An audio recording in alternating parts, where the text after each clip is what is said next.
খাদ্য, গবাদি পশু খাদ্য মজুত রয়েছে এবং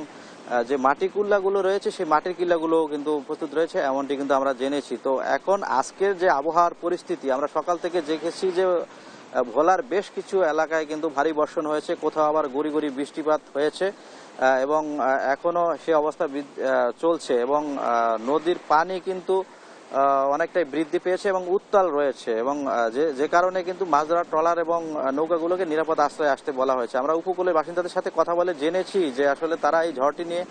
অনেকটা আতঙ্কিত অবস্থা রয়েছেন এবং তারা শঙ্কিত অবস্থা রয়েছেন এবং তারা বলছিলেন যে এই ঝড়ের পূর্বাভাসটি যদি যথাসময়ে তাদের কাছে পৌঁছায় সেক্ষেত্রে তারা নিরাপদে আসতে পারবে, এমনটি কিন্তু বলা হয়েছে। তো সব মিলিয়ে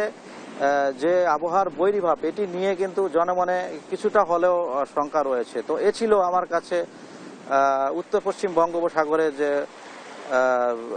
লঘুচাপ সৃষ্টি হয়েছে